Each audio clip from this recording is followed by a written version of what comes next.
자, 시장에서 나오는 이슈를 통해서 시장 전반적인 이야기 좀 나눠보도록 하겠습니다. 먼저 새 대표님께서 골라오신 이슈 화면을 통해서 만나보도록 하겠습니다. 화장품주, 최근에 정말 그나마 위안이 되고 있다라는 생각이 드는 화장품주의 강세, 그리고 부진, 아무래도 시장의 부진 이야기 있겠죠. 주도주의 부재, 뭐 하나 딱히 긍정적일 모멘텀이 안 보이는 시장인 것 같습니다. 먼저 그나마 위안이 되는 화장품주 강세, 김동현 대표님. 네. 자, 이슈 준비하셨는데 소개 부탁드리겠습니다. 네, 오늘 장이 초반에 잠깐 반짝 강세 출발을 했다가 의외로 크게 좀 무너지면서 시장이 좀 안 좋게 마감이 돼서 10월 마지막까지 힘든 장세에 대응하시느라고 아마 굉장히 노고가 크셨을 것 같은데, 이 와중에 또 일부 섹터들의 강세가 나오는데 그 중에 하나가 화장품류의 강세였던 것 같고요. 지난주에도 한번 움직였었는데, 지난주에는 그 중국의 184주 정도 되는 부양책의 효과의 기대감으로 중국 소비주 관점에서 화장품주가 움직였고요. 잘 아시겠지만 11월 중순 정도에 그 광군제라고 하는 중국 최대 그 소비 시즌이 이제 임박해 있기 때문에 그거에 대한 이제 선매출이 약 2주 전부터 시작된다는 관점에서 광군제 기대감이 있었고요. 그리고 오늘 아침에 발표된 이제 데이터를 보면 9월 우리나라를 방한한 외국인들 중에 중국인들의 비중이 가장 컸고 26만 명 정도 돼가지고 방한한 외국인들의 어떤 국가별 분류를 보면 1등을 차지했다 이러니까요. 원래 지난 그 추석 연휴나 그 즈음에 가지고 중국의 긴 명절과 함께 유커들이 꽤 왔을 거야라고 하는 그 통계치들이 조금 이제 늦게 나온 것인데요. 어쨌든 와서 제법 썼을 거다라는 그런 관점에서 화장품류의 강세가 또 나왔고, 사실 우리나라 화장품류가 그 지난 한알령이라고 하는 거 이후에 중국에서 독보적인 지위를 좀 잃었다. 그래서 고급 제품은 유럽 거 쓰고 중저가는 로컬 업체들 쓰고 이렇기 때문에 우리나라 위치가 조금 애매해졌다 이런 얘기들 많았습니다만, 다시 한번 중국에서 꽤 포지션을 차지하는, 꾸준하게 노력한 끝에 몇 년에 걸쳐서 중국 시장을 회복하는 그런 화장품류들도 회사들도 이제 속속 늘어나고 있다는 관점에서 오늘 화장품류의 어떤 상승은 그나마 좀 의기소침한 시장에서 한 줄기 좀 빛이 아니었나 이런 생각이 들고요. 방금 말씀드린 대로 광군제라든가 또 11월 중순으로 예상되는 미중 간의 정상회담의 결과가 조금 더 긍정적으로 나와서 미국이 중국에 대한 어떤 압박이라든가 이런 것들이 느슨해지면, 최근에 중국 시장이 한 5일째 상승하기도 했었습니다. 경제 지표가 좀 살아나기도 했었고, 또 일부 부동산 업체들의 파산 이슈라든가 이런 것들이 있으니까 차라리 안 좋은 건 떨구고 가자 이런 이제 취지의 시장 분위기도 좀 있는 것 같고요. 그래서 중국 경제 지표의 회복과 함께 중국 소비에 대한 관점에서 화장품주들은 아마 오늘 상승뿐만 아니라 11월 달에도 간헐적으로 시장을 리딩할 수 있는 그런 섹터로 등장할 가능성이 높다 이렇게 판단을 드리면서, 오늘 가장 강한 흐름을 보였던 대표적인 종목이 마녀공장이라고 굉장히 이름 독특한 그 화장품 회사가 있고요. 네. 또 뷰티스킨이라고 하는 회사가 오늘 독보적으로 좀 강한 모양들을 띄었고, 우리 또 이경락 대표님이 굉장히 좋아하시는 그 코스메카 코리아도 있고, 실리콘2는 오늘 강하지는 않았지만 그래도 복병이에요. 그 종목 같은 경우 우리 맨날 그 조선민이라고 하시나요? 예. 볼만한 종목이다 이렇게 판단이 들었습니다. 네. 자, 계속해서 두 번째 이슈 부진, 우리 이경락 대표가 준비를 해 주셨는데요. 자, 글로벌 시장을 좀 살펴보더라도 국내 증시가 유독 더 어려운 것 같다라는 생각이 듭니다. 자, 이 부분 이슈 체크해 주시죠. 우리만 어려워요. 그러니까 아시아 증시에서도 우리만 어렵고, 나스닥 어제 반등 나왔는데도 우리가 제일 민감하게, 미 국채 수익률 올라가는데 왜 우리가 제일 민감한지도 모르겠고. 근데 이 배경 중에 하나는 이런 말씀을 좀 드려도 되는지 모르겠는데, 인위적으로 이제 시장을 올렸던 분위기, 코스닥 시장 같은 경우에는 그러면서 이제 신용 물량들이 상당히 많이 들어와 있다라는 거. 시장의 논리가 아니라 어떤 힘의 논리로 인해 가지고 억지로 끌어올리게 되면 이게 나중에 이제 빠져나갈 때 힘들어지거든요. 코스닥에 그런 류의 종목들이 좀 있다 보니까 그 종목들에 또 영끌 투자족들도 많고 그 물량을 털고서 진행하려고 하는 그 이상 야릇한 분위기가 좀 있어요. 근데 제가 말씀드리고 싶은 거는 그래도 코스피 같은 경우에는 저는 2020년도 10월 31일 날 딱 저점 찍고 11월 달부터 랠리가 펼쳐졌던 적이 있었거든요. 그런 그림도 가능해 보일 만큼 과매도 구간에 온 건 맞아요. 그래서 조금 더 기다렸다가 이제 11월 달은 새로운 국면으로 접어들 수도 있겠다는 생각이 드는데 일단 코스닥 시장 같은 경우에는 신용 물량이 여전히 많고 부담스럽다는 건 좀 꺼림칙한 부분이 있다. 이것 때문에 세계 시장 내에서 우리가 가장 힘든 거 아니냐. 뭐 그것 때문에 힘든 것 같고요. 근데 요거를 털어내는 구간 분명히 발생할 가능성이 높다. 근데 이제 다행스러운 것은 상당히 많이 와 있다라는 건 다행스러운 부분이거든요. 그래서 그런 부분도 좀 보셨으면 좋겠고 또 하나는 이제 나스닥이 아주 강한 반등이 나오면서 신호가 만들어질 겁니다. 그게 이제 시장 바닥의 신호가 될 가능성이 높다고 보고 있는데 미 국채 수익률도 그때 이제 꺾이겠죠. 꺾이면서 반대급부가 만들어지면서 치고 나가는 건데 요게 이번 주에 진행될 가능성이 굉장히 높은 자리에 있어요. 기술적으로는. 그래서 이번 주에 변고점이 발생할 가능성이 높으니까 너무 힘들더라도 좀 기다렸다가 좀 대응해 나가는 게 좋겠다라고 보고 있습니다. 네.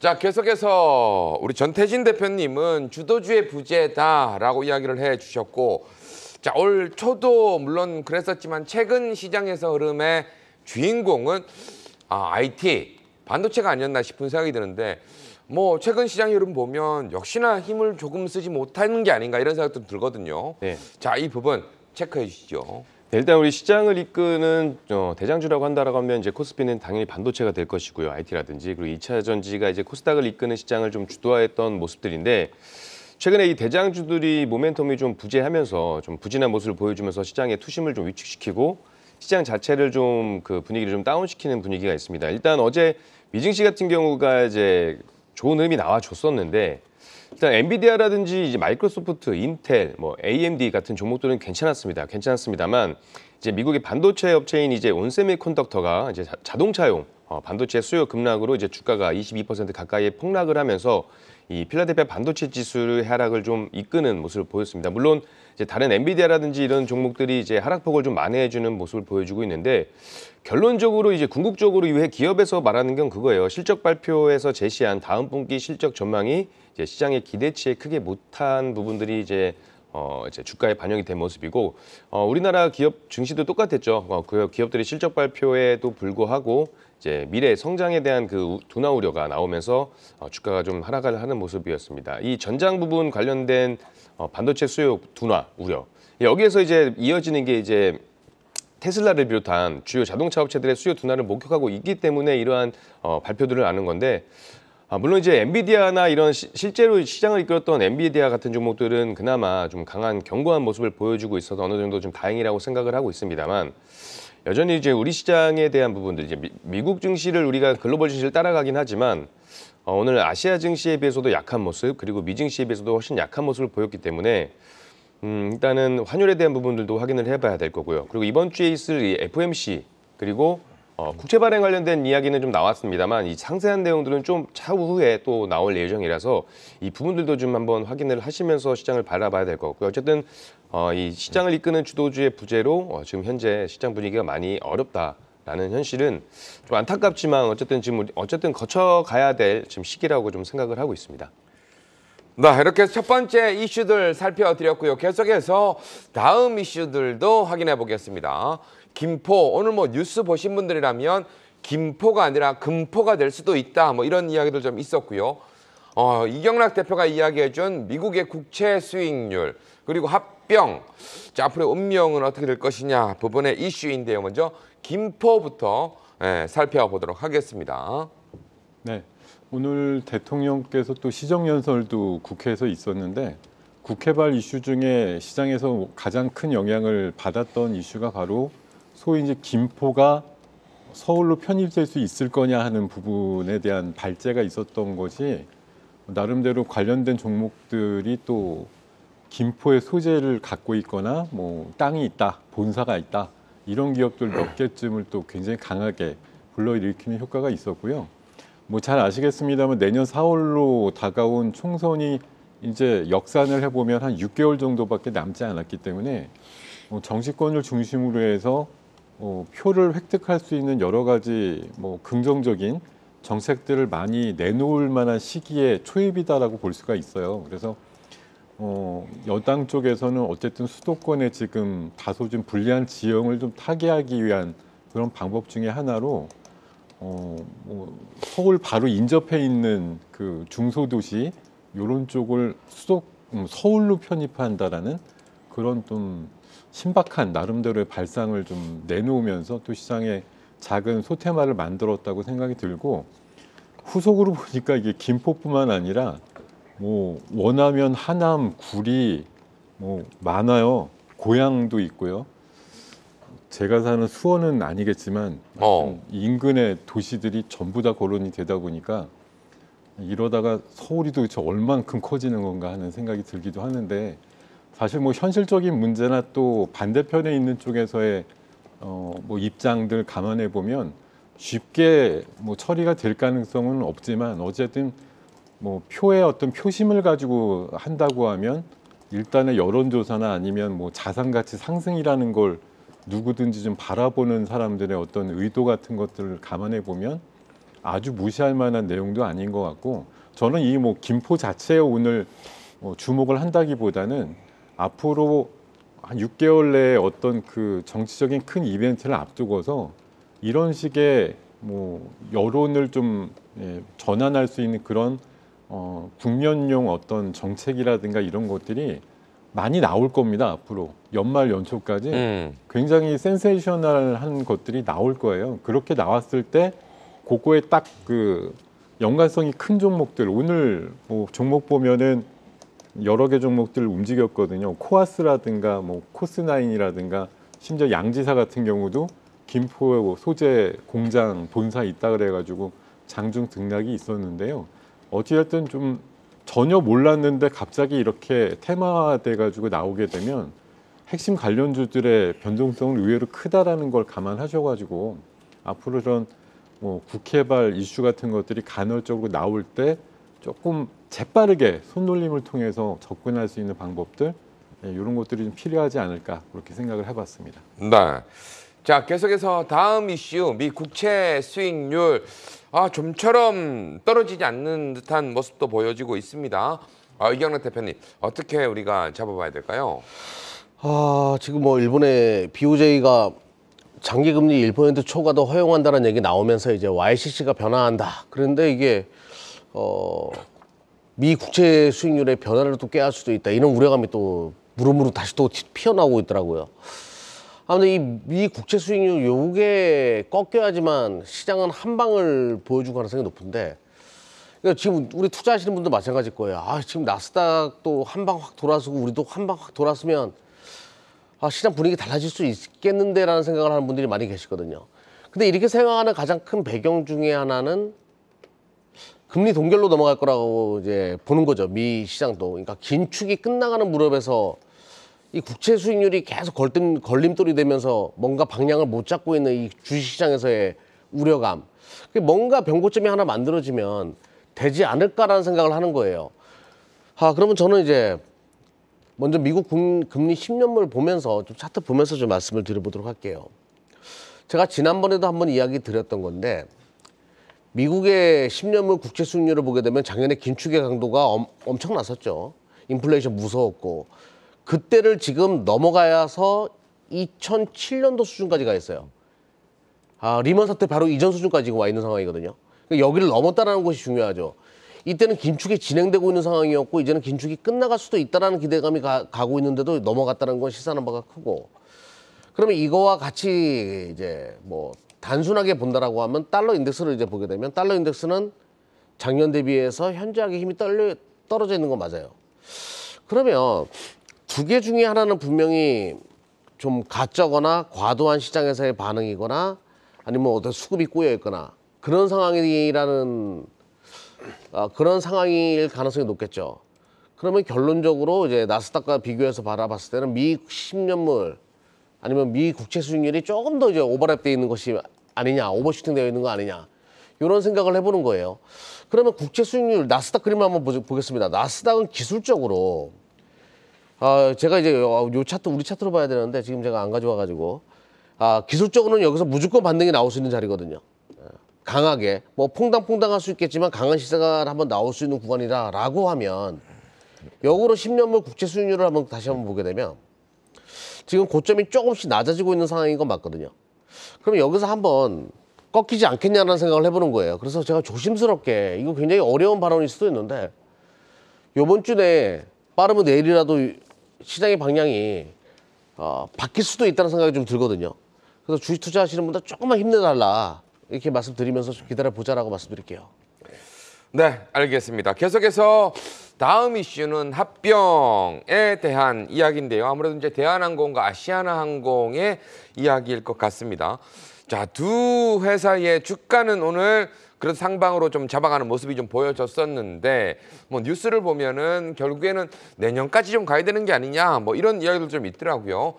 이슈 잡아주시죠. 네, 일단 어제 오늘 이제 좀 이슈가 됐던 부분들을 보게 되면 이제 아시아나 대한항공 합병 관련된 이슈가 나오면서 지금 관련주들이 좀 시세를 좀 보여줬습니다. 어려운 시장에서도 오늘 아시아나항공도 좀 굉장히 강한 모습을 보여줬고, 결국에는 이제 이 화물 사업 매각에 관련된 이슈로 이제 지금 진통이 계속되고 있는 모습이죠. 원래 화물 사업 이 매각에 반대한다고 했던 이 이사회 임원의 그 사임이 나오면서 예상보다는 빠르게 조금 이게 매각 진행 절차가 좀 될 거다라고 예상이 됐었는데, 지금 이 화물 사업 매각 반대와 찬성 간의 지금 진통들이 계속 나오고 있습니다. 결국에 이 매각 부분에 있어서는 배임 관련된 이야기들도 좀 나오고 있는 부분이고, 여기에 이제 그 관련된 사회이사에 대한 이해 충돌 여지도 지금 문제가 되고 있으면서 쟁점이 되고 있습니다. 물론 이제 후속 기사를 보게 된다라고 한다면 이해 충돌에 대한 부분은 어느 정도 완화가 좀 된 모양인데, 일단 아시아나 항공 자체가 일단 지금 혼자서 자력으로 살아나갈 수는 없는 부분이다 보니까 이 합병에 대한 부분들, 특히나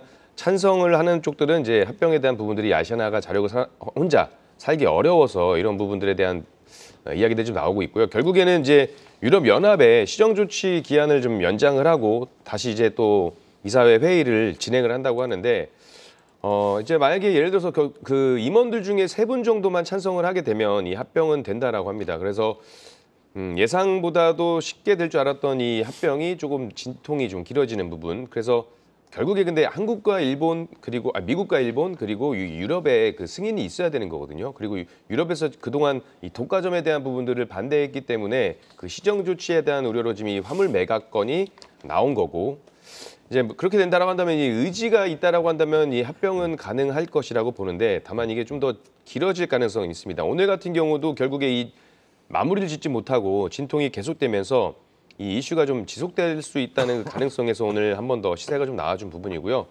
아마 주가가 좀 최근에 지수가 이제 대장주의 부재가 있던 이 시장에서는 아무래도 테마주나 이슈가 있는 종목들이 시세를 좀 보여줄 수 있기 때문에 아직 끝나지 않은 이슈를 살리셔가지고 단기적으로 대응해 볼 수도 있는 종목이다 생각을 해서 저는 이제 아시아나 합병 관련된 이슈를 좀 가져가 봤습니다. 네, 이렇게 해서 이슈를 통해서 시장에 대한 이야기 나눠봤습니다. 자, 오늘 시장 흐름 보면 전반적으로 최근에 좀 좋았던 긍정적인 이야기도 좀 나왔었지만 계속해서 좀 부진했던 섹터와 종목들이 상당히 많이 있습니다. 그 부분 좀 체크를 해보도록 하겠습니다. 김덕윤 대표님, 어떤 섹터와 종목들이 있을까요? 네, 어제는 굉장히 핫했고 오늘은 조금 차가워졌지만 11월 달에 또 한번 기회를 잡을 것 같은 대표적인 섹터로 로봇 섹터를 다시 말씀 좀 드려야 될 것 같은데요. 어저께 두산 로보틱스를 중심으로 해서 굉장한 로봇주들의 상승이 많이 나왔던 하루였는데, 오늘은 그 연속성을 가져가지 못했고 대부분 어제 올랐던 거를 한 3분의 1 정도 남짓씩 좀 반납하면서 하락으로 마감되는 종목들이 많았는데요. 어저께 오른 배경들을 보면은 중국 얘기가 또 나왔어요. 중국의 그 고령화가 심각하게 시행이 되면서 서비스 로봇이 많이 필요하다라는 그런 얘기였고, 중국도 지금 1년 만에 서비스 로봇 보급이 한 40% 정도 늘었다는 얘기도 있었고 내후년까지 연평균 한 60%대 로봇 보급률의 상승이 있을 것 같다라는 전망이 나오면서 우리나라 이제 인접해 있고 또 로봇에 일가견이 있는 뭐 그런 기업들이 많다 보니까 중국의 로봇 산업이 확대됨에 따른 반사 이익 같은 것들을 뭐 향유할 수 있지 않을까 그런 전망들이 나오면서 어저께 큰 상승이 나왔는데 뭐 오늘은 뭐 시장 분위기도 좀 그랬기 때문에 어제 크게 올랐던 섹터들이 대부분 또 뭐 차익 매물화 되면서 약세 반전이 되기도 했고요. 그리고 이제 중국의 어떤 시장이 뭐 굉장히 우리나라보다 크다라는 것 때문에 어떤 이슈만 나오면 우리나라 관련된 섹터들이 강하게 올라가긴 하지만 사실 실제적으로 중국에 진출해서 아주 엄청난 성과를 계속 이루는 그런 섹터들의 뭐 성공 사례들이 사실 많지 않았던 걸 보면은 중국도 충분히 로봇들과 관련된 그런 기업들이 많고요. 그래서 우리나라 기업들이 중국의 어떤 시장에 침투해가지고 괄목할 만한 성장을 이룰까에 대해서는 약간 좀 불확실한 면들이 오늘 다시 한번 부각이 됐다고 보고요. 다만 11월 달 그 중순 정도에 지능형 로봇법에 대한 개정안이 시행이 되는 이슈도 있고 연말까지 철석같이 약속을 하고 있는 삼성의 웨어러블 로봇 출시도 이제 뭐 아무리 여유를 둔다 그래도 2달 앞으로 다가왔기 때문에 로봇주에 대해서는 사실 최근에 뭐 어떤 섹터도 다 9월 달 이후에 제법 조정들이 나왔으나 다음번에 어떤 것들이 제일 반등 구매를 해서 빠를까라고 보면 역시 로봇주에 대한 관심이 커질 수밖에 없다. 이거는 뭐 임금의 상승과 또 노동력을 대체할 수 있는 그런 뭐 대체제로서의 가능성 이런 것들로 인해서 나름대로 상승을 보일 거라고 보고 지금 두산 로보틱스와 레인보우가 서로 지금 시가총액 1, 2등을 다투는 그런 움직임이 나오는 것도 좋고요. 뭐 이렌시스 같은 종목이 또 삼성의 웨어러블 로봇의 감속기 같은 부분에 참여할 가능성이 높다라는 거 한 2달 전부터 계속 부각이 되고 있는 부분도 참고를 하실 만한 사항이라고 판단을 합니다. 네, 로봇 관련해서 이야기 좀 들어봤습니다. 자, 계속해서 우리 이경락 대표 어떤 섹터와 종목들이 좀 눈에 보이시던가요? 뭐 일단은 테슬라 테슬라에 납품하는 파나소닉 어떤 생산 감소 관련된 뉴스 나오면서 국내 2차 전지 관련된 종목들의 주가가 오늘 급락을 했잖아요. 네. 2차 전지 하면 대한민국에 정말 많은 투자가들이 다 투자하고 있어요. 그 길거리 지나가다 보면 2차 전지 얘기하시는 분들 진짜 많거든요. 에코프로나 에코프로 BM이 특히 많죠. 걱정이 참 많이 돼가지고 요것 좀 설명드려 봐야 되지 않을까 싶어가지고 좀 설명드려 보도록 하겠습니다. 네, 네. 전기차가 지금 그러니까 저는 주식을 할 때 뭐 전기차 시장의 성장 여기에 대해서 저는 의구심이 없어요. 근데 이제 그 성장성에 대해서 시장에서 물음표를 갖게 된 건 이제 최근에 이런 기사들인데 앞으로 더 성장할 수밖에 없고 내연 기관은 다 전기차로 교체되는 그 시대가 올 거예요. 여기에 대해서는 제가 전혀 물음표를 갖지 않습니다. 근데 우리 투자하시는 분들이 한 번은 좀 생각을 해봐야 될 게 침투율이라는 게 있거든요. 침투율. 굉장히 매력적인 산업이고 성장 산업이라는 생각이 들어요. 그래서 처음에 이제 투자를 했다가 어느 정도 왔을 때 시장에서는 요거를 멀티플이 좀 줄어들기 시작하냐. 그러니까 성장성에 대해서 다 시장에서 알기 시작하면 멀티플이라는 걸 줄이거든요. 근데 전기차 기준으로 올해 우리나라 판매되는 그러니까 수출된 자동차가 100대라고 하면 24대가 전기차가 수출이 됐어요. 그러니까 침투율이 상당히 높아지고 있다는 얘기예요. 국내뿐만 아니라 글로벌 시장에서의 전기차 침투율도 이미 10%를 넘어간 지 오래입니다. 이 얘기인즉 전기차 시장에 대해서 시장은 어느 정도 멀티플이 다 반영되어졌다. 성장성이 상당히 반영되어졌다라고 판단하는 사람들이 상당히 많이 있을 거란 얘기예요. 근데 이 상태에서 실적이 예상보다 좋지 않게 나오거나 어떤 시장이 생각보다 확대가 커지지 않는다는 느낌이 오게 되면 주가는 조정이 들어올 수밖에 없는 거죠. 미래 성장 실적을 다 갖다 붙였는데 그 실적이 반영되지 않다 보니까. 그럼 지금은 이런 리스크가 상당히 크다라는 거죠. 저는 이거를 여러분들이 어느 정도는 감지하고 투자하셨으면 좋겠어요. 무조건 성장하니까 주가가 올라가. 이런 개념보다는 좀 더 리스크 관리를 해 나가면서 전략적으로 좀 투자를 해나가자. 저는 이렇게 말씀드렸으면 좋겠고 2차 전지에 대해서는 뭐 저도 이 산업에 대해서는 물음표를 갖지 않지만 멀티플이 작아지는 부분까지 계산을 해야 되기 때문에 내가 너무 이제 많이 올라갔던 종목들 투자하시는 데 있어가지고는 어느 정도 물량을 좀 줄여놓고 좀 보시게 되면 객관적으로 보일 때가 있거든요. 근데 그런 전략으로 지금 시장의 자체가 또 힘들다 보니까 반등 시 조금씩 물량을 줄여놓고 좀 슬기롭게 한번 투자를 해보는 것이 어떨까라는 생각에 저의 뭐 투자의 논리이기도 하니까 한번 말씀드려봤습니다. 자, 계속해서 우리 전태진 대표님은 어떤 섹터와 종목들 확인하셨을까요? 저도 일단은 아무래도 지금 시장에서 가장 오늘 큰 폭의 하락을 보였고 아무래도 많은 사람들이 관심을 가지고 계신 2차 전지에 대한 이야기를 말씀드리겠습니다. 일단 앞서서 이경래 대표님께서 잘 말씀을 해주셨지만 추가적으로 몇 개를 좀 이야기한다라고 한다면 결국에 그 2차 전지 관련해서 내연기관에서 전기차로 넘어가는 거는 다 알고 있지만 결국 유럽에서도 지금 이 정책 부분에 있어서 좀 지연되는 부분들도 있습니다. 이 부분도 악영향을 좀 미칠 것이고요. 전장 부품에 관련된 자동차 부품 그 산업 발전에 있어서 그리고 여기에 또 좀 더 한다면 최근에 그 기사들을 좀 보게 되면 안 좋은 기사들 몇 개 나오죠. 2차 전지 관련한 그 사업을 한다고 했지만 실제로 추진하는 곳은 10곳 중에 4곳밖에 없다라는 기사들도 좀 나오고 있으면서 이게 2차 전지에 대한 그 투심이 좀 부정적이게 좀 바꿀 수 있는 그런 영향도 있지 않을까 생각이 되고 있습니다. 최근에 아까 말씀하신 것처럼 파나소닉의 매출액 그 하향, 전망치를 하향한 조정한 것도 결국에 이 전기차에 대한 수요가 좀 둔화될 것이다. 라는 부분들도 맞춰져 있다라고 좀 판단이 되고 있고 지금 이게 저는 이제 좀 더 좀 우리가 좀 신중하게 좀 봐야 된다라고 말씀드린 이유가 이제 금융 데이터 제공업체인 오르텍스에 따르면 테슬라 공매도 세력들이 실적 발표 이후에 약 30억 달러, 약 4조 원을 이미 차익 매물 실현했다라고 하고요. 그리고 이 기관에 따르면 27일 현재 테슬라 공매도 잔고가 여전히 180억 달러, 그러니까 약 우리나라 하나로 약 24조 3,300원 정도의 잔고가 남아있다라고 합니다. 그렇다고 한다면 향후에 이 테슬라가 조금 더 하락할 수 있는 이 하방 가능성이 열려 있다라고 좀 생각이 될 수 있고요.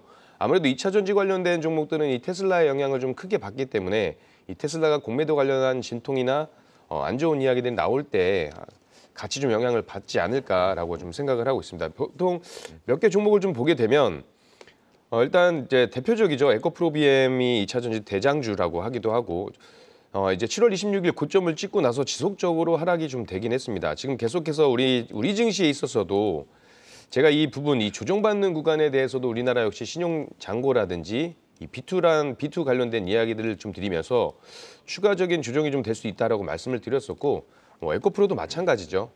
에코프로도 마찬가지겠고 여기에 LG에너지솔루션도 있을 거고요. 공통적으로 좀 작용이 되는 것 같아요. 이제 등락이 좀 있긴 하겠지만 대체적으로 2차 전지 관련된 종목들은 좀 비슷한 흐름으로 좀 보여주고 있습니다. 물론 포스코 그룹 중에 포스코 DX 같은 경우는 2차 전지와 결을 좀 함께 하긴 하다만 섹터를 좀 보자고 한다면 이제 스마트 팩토리라든지 이런 4차 산업혁명 섹터에 연결돼 있어서 그나마 좀 견고한 모습을 보여주고 있는데 특히나 지금 이제 이전 상장을 앞두고 있는 종목들 중에 LNF 같은 경우는 좀 굉장히 심하게 하락을 좀 보여주는 모습을 보여주고 있기 때문에 저 역시도 2차 전지에 대한 성장성에 대해서는 의심이 없습니다만 지금 이 시장에서 지금 나와 있는 이 악재들의 상황을 좀 보게 된다라고 한다면 이 테슬라 특히 공매도 잔고가 남아있다라는 부분은 악재로 남아있기 때문에 조금 더 시장에 영향을 주지 않을까. 그래서 2차 전지가 조정이 좀 더 받지 않을까라는 그런 우려심이 좀 나오기는 합니다. 그래도 일단 결국에 많이 빠진 만큼 또 오르게 돼 있으니까 일단은 지금은 이 2차 전지뿐만이 아니고 반도체라든지 다른 종목 섹터군들이 다 같이 지금 힘든 구간이다 보니까 약간 고난의 행군을 걷는다라는 느낌보다 그러니까 인내의 시간을 좀 가지고 보면 언젠가 결국에 지금 옥석 중에 옥석 같은 기업들은 다시 한번 반등을 보여주고 상승을 보여주지 않을까 생각을 합니다. 네, 알겠습니다. 자, 계속해서 김동엽 대표님은 또 어떤 섹터와 종목들 또 지켜보고 계실까요? 네, 아무래도 최근에 한 3주째, 4주째 가까이 되고 있는 이스라엘 관련된 전쟁 얘기가 아무래도 시장에 또 다른 변수로서 등장을 하는 만큼 우리 시장에서도 가장 또 첨예하게 보는 부분이 유가에 대한 부분인 것 같아서요. 그렇죠. 유가 관련된 관련주들의 움직임들이 또 변동성이 크더라고요. 어제 같은 경우에 사실 뜬금없이 굉장히 세게 올랐었습니다. 그랬는데 간밤엔 또 유가가 내려가지고 어제 올라온 거 한 반쯤 까먹고 오늘 또 끝났거든요.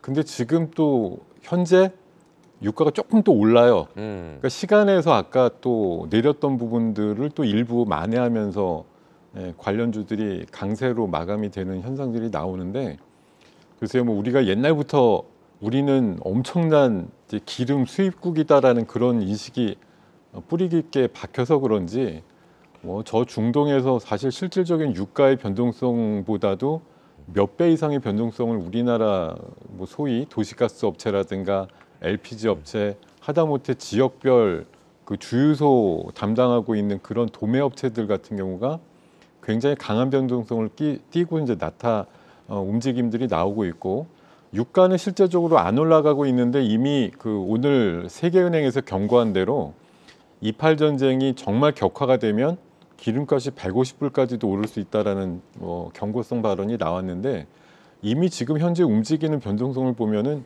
유가가 한 120불 이상 가 있는 상태를 감안한 움직임이라고 보는데, 실제적으로 지금 뭐 팩트와 어떤 기대치와의 괴리감이 상당히 있는 상태 아닌가 싶고, 지금 자막에 나옵니다만 이스라엘이 원래 유럽 쪽에 공급하는 천연가스가 상당히 있었는데 전쟁을 치르고 있다 보니까 그 가스를 일단 생산 중단한다는 이슈도 아마 가스 가격의 상승과 함께 관련주들의 상승을 좀 이끈 주제가 된 것 같은데요.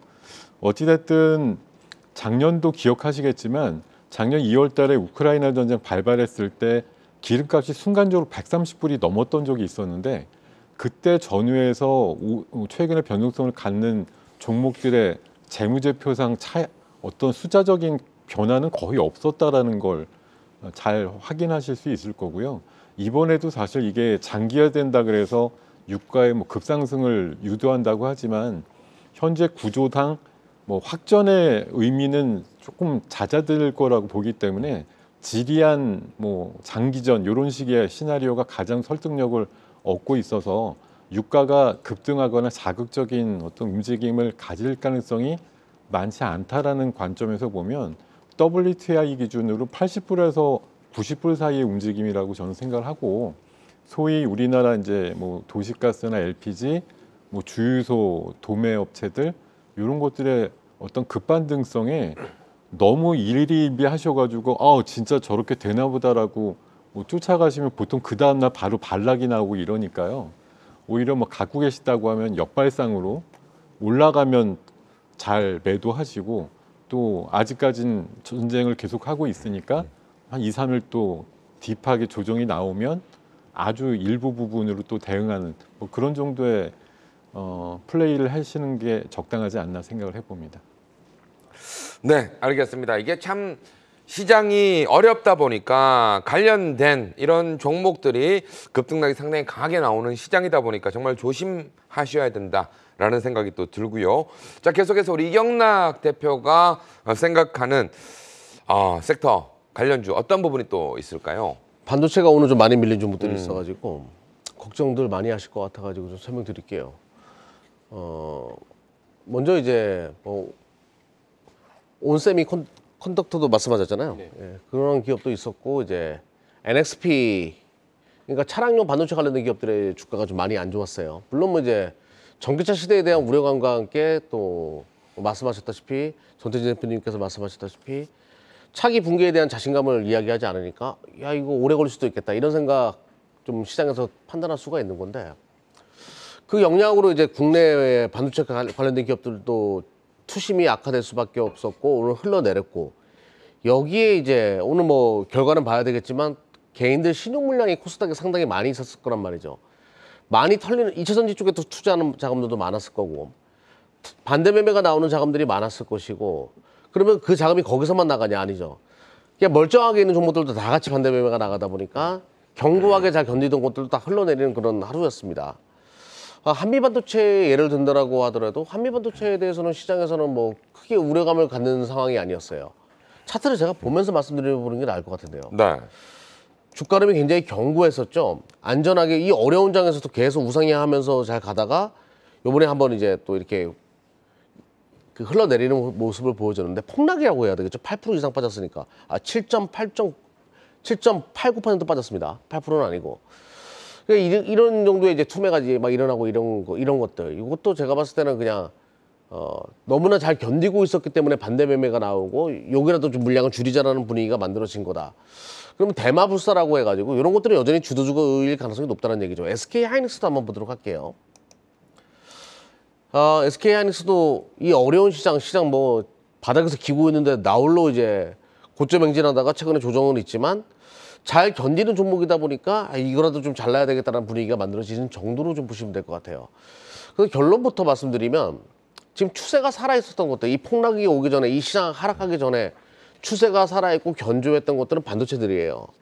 그게 여전히 대장주로, 시장 돌았을 때 대장주로 복귀할 가능성이 높으니까 여전히 이쪽을 봐야 된다는 얘기죠. 제가 이렇게 얘기하는 이후에는 뭐 HBM 얘기 잠깐만 할게요, 그러면. 코스피 시장에서, 대형주 시장에서 HBM 대장은 SK 하이닉스고, 스몰캡 시장에서 HBM 대장은 한미반도체였습니다. 이 두 개가 다 살아있었다는 얘기예요. 이 흐름은. 그럼 HBM이 아직까지도 뭐 지금 뭐 주가에 다 반영된 거 아니냐? 지금 시작하고 있는 디램의 큰 변화잖아요. 어차피 내년도부터 본격적으로 이제 그 시장 영역으로 확대되고 계속 이제 AI 시대와 맞물려 가지고 성장할 수밖에 없는 거기 때문에 아직까지 그 성장성을 주가에 다 반영하지도 않았고, 제가 침투율 얘기했죠. 침투율 1%도 안 됩니다. 그 정도밖에 되지 않은 규모이기 때문에 아직 갈 길이 멀기 때문에 여기서 먼저 축배를 터뜨릴 필요는 없다라는 거 강조드리면서 HBM 관련된 종목들은 계속 볼 필요가 있다. 잠시 후에 뭐 다른 반도체 종목들 이야기하면서 자세한 종목들을 말씀드리겠지만, 아무튼 뭐 대마불사라는 말을 꼭 기억하시고 참조하셨으면 좋겠습니다. 네, 마지막으로 우리 전태진 대표님은 자, 오늘 시장에서 어떤 섹터와 관련 종목들이 좀 보였을까요? 오늘 좀 부진한 섹터 중에 또 하나가 이제 자율주행 관련된 종목들이었습니다. 아무래도 방금 얘기했다시피, 네. 아무래도 이제 저가 이제 시장 대장주의 부재, 뭐 부진 뭐 이런 거하고 같이 오늘 반도체하고 2차전지 이야기를 드리는데, 아무래도 반도체 AI 관련된 엔비디아발 이 AI 칩과 이 전기차를 좀 결국에 이 합친다라고 한다면 결국 내연기관 전기차에서 자율주행차로 가기 위해서 결국 궁극적인 목표는 이제 자율주행차인데, 최근에 자율주행차 관련주들도 굉장히 좋았습니다만 지금 이번에 반도체와 2차전지가 같이 밀리면서 이 자율주행차도 관련 섹터들도 같이 좀 밀리는 모습을 보여줬고요. 아무래도 시장에 대한 흐름, 시장에 대한 악재들이 좀 반영이 된 결과다 보니까 일단 반도체와 2차전지 악재가 계속되면서 같이 좀 밀린 모습이라서 일단은 시장 상황을 좀 판단을 하면서 우리가 이제 이 관련된 섹터들 좀 봐야 될 것 같습니다. 물론 저도 역시도 반도체는 아직 좀 봐야 될 필요가 있다라고 보여지고 있고, 그에 관련된 이 파생되는 섹터들 있잖아요. 자율주행 관련한 종목들, 뭐 2차전지, 자율주행 관련된 종목들 대표적 몇 개 본다면 피런티어 같은 경우도 오늘 정말 급락을 보였습니다. 약 16.39% 급락을 보였고, 그리고 넥스트칩도 14.22%, 모바일 어플라이언스인가 이런 종목들도 계속해서 조금 안 좋은 흐름들을 보였지만, 결국 이 반도체와 2차전지가 반등을 보이는 시기가 온다라고 한다면 그에 파생되는 이런 섹터들도 자연스럽게 좀 그 시세를 좀 보여줄 수 있을 거라고 저는 기대를 한번 해보도록 하겠습니다. 자, 일단 오늘 시장 흐름에서 어떻게 보면 시장 분위기 때문에 좀 더 밀렸다라는 생각이 들 정도의 섹터와 관련주들 이야기를 좀 해주셨고요. 계속해서 우리가 이제 다음 주면 또 새롭게 개편을 하게 됩니다. 수익률 대결은 이제 마무리가 좀 되지만 지난 수익률 대결에 대한 결과는 좀 확인을 해봐야 될 것 같습니다. 자, 어려운 시장 어떤 수익률이 나왔는지 확인을 해보도록 하겠습니다. 네, 먼저 김동엽 대표님은요. 코어라인 소프트가 무려 24%가 넘어가는 수익률 기록하면서 총 수익률은 27.27%의 수익률 기록하셨네요. 자, 물론 장중 최고가를 기본으로 한다는 점 이야기를 좀 드리도록 하겠고요. 자, 계속해서 이경락 대표의 수익률입니다. 자, 일단 골고루 어려운 시장인 만큼 수익률 보여주면서 총 수익률 3.89%. 마지막으로 전태진 대표의 수익률입니다. 역시나 어려운 시장이었습니다. 수익률 1.48%의 수익률 기록하셨네요.